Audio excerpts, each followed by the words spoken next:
In most of my posts, I always post the footages of Muhammad Ali. And for me, there's a reason for that. You see, when I was young, about 5, 6, my mom would send me to the shop to go buy a few things. And sometimes I would go buy sour milk.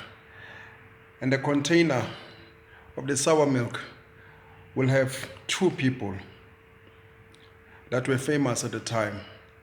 It was Muhammad Ali with his boxing gloves and his boxing kit, or Pele from Brazil, as we used to call Pele the greatest. I was about 5. And my mom, ngaleso sikhathi nganokuthatha imali ayigoqa ngetissue ayifake emasokisini. Should hide the money on my socks because there were guys there at the shop, the older guys who were gambling. So she told me to be careful. They shouldn't take my money away. So these guys would stop me often. They say, hey, here's this boy. Night and dawn. Was when I the shop. Sometimes I would say, I'm just here nje ukuthi ngizobheka ngibuza ama price. Bangithumile. Bathe kodwa ungasuka kude kanje uzobuza ama price. Yeah, that's what they would say. Yeah, sometimes I'd go past. As I come back, they'll want to find out, do I have some change? And they will grab this sour milk container. They will see Pele.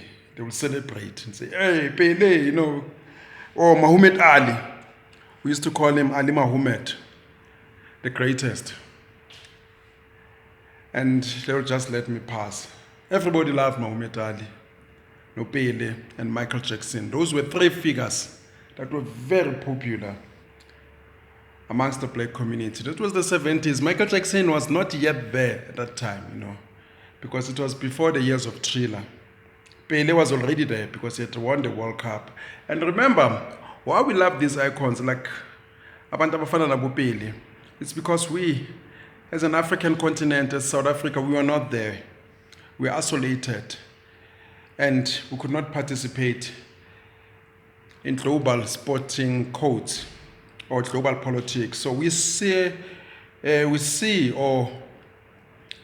ourselves through guys like Abu Muhammad Ali, Marvin Gaye, all these guys that were making it overseas. We identified with them because they were part of us. And in South Africa, those were the harshest times, during apartheid, where white people told us that we are monkeys, we'll never amount to anything, we'll kill each other, like we did back in the days, pre-civilization, as they would put it.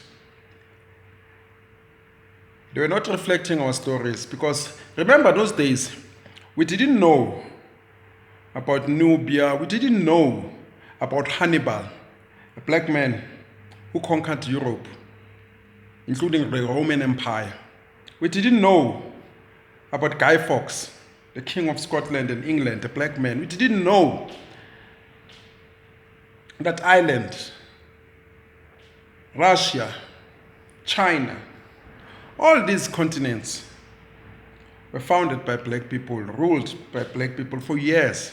We were in isolation, and the type of education that they fed us, it was, a monkey education, an education system that made us to worship white. That's, if whites didn't come here, we'd still be savages. So therefore, whenever white people said to us, we are monkeys,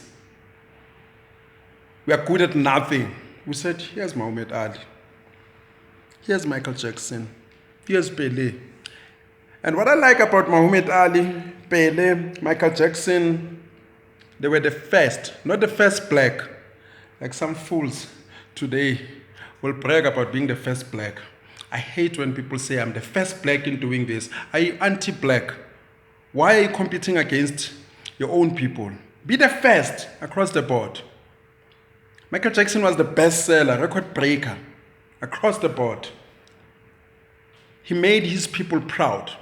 That's why the youth, they will never understand us, the generation of the 70s, 80s, our fascination and our love for Michael Jackson, because Michael Jackson liberated us. Michael Jackson liberated us.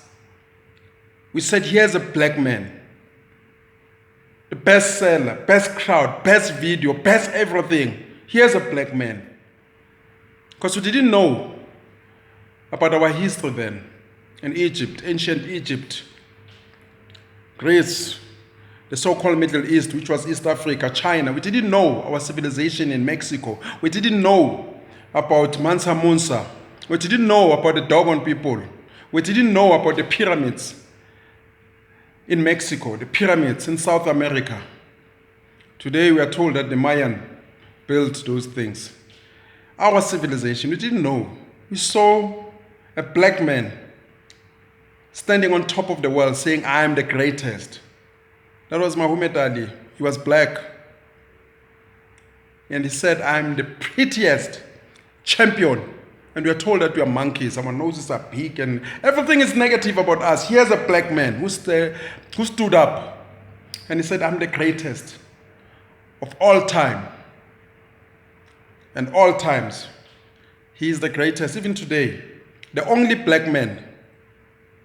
Not only black man, the only man, in fact, whose star in the Hollywood Walk of Fame is not lying down on the floor so that people can step on it. It's on the side wall.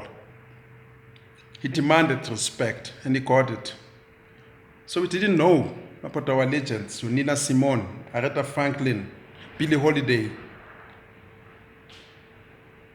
what they have accomplished here in South Africa. We didn't know. It's only later on in life we realized that, yeah, man, we are great people.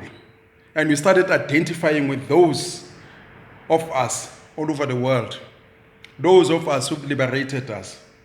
So Muhammad Ali was not only a boxer, he was everything. He was everything to us, our mouthpiece. That's why we celebrated when he became the youngest champion. When Brazil won the World Cup 3 times,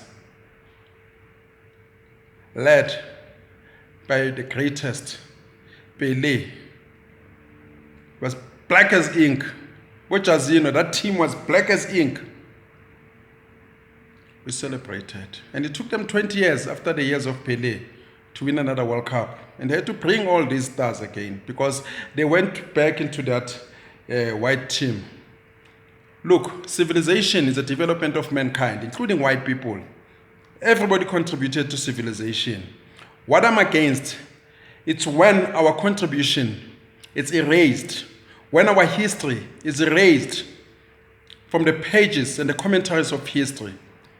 I mean, when I was a young boy, I asked my teacher, my biblical studies teacher, and said, why is it that we are not there as a black people? Why is it that we are told all the time that God chose the Israelites? He said, no. The Israelites, or the so-called Jews, were God's chosen people. I have never accepted that. It's only then I started to research harder. I said, there must be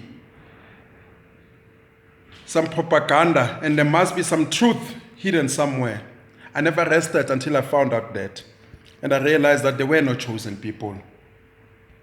Where was it? Where these chosen people were chosen? When we, the original men, when we, the first indigenous of all continents, were not invited. Where is it? It's only later on in life that I realized that the term Jewish, it was coined in the 500 ADs in Europe by the Ashkenazi and the Khazarian Jews, people who've never been to Israel, people who've never been to Egypt. It's only later on in life that I realized that the Old Testament,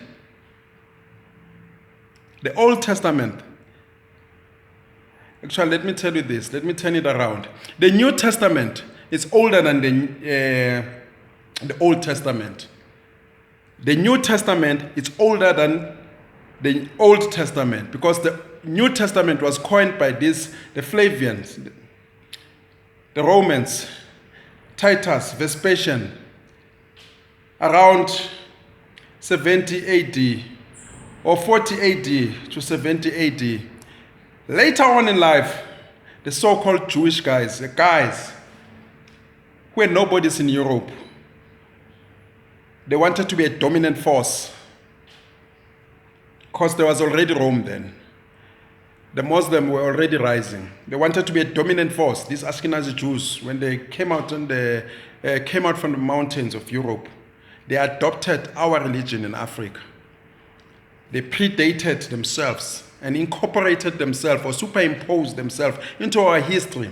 They went and found the Messianic movement in the Middle East, that place that is Middle East today, which was East Africa. They stole our stories, the Messianic movement. They were black, people who believe in the Messiah, the coming of Messiah. They wrote themselves into our history. But that's a story of another day. I'm talking about Muhammad Ali, the greatest. I'll always love that guy. Michael Jackson. I'll always love Michael Jackson. Irrespective of his shortcomings. All geniuses, they've got their own shortcomings. Nobody is perfect. PELE. Those guys, they took us to another level.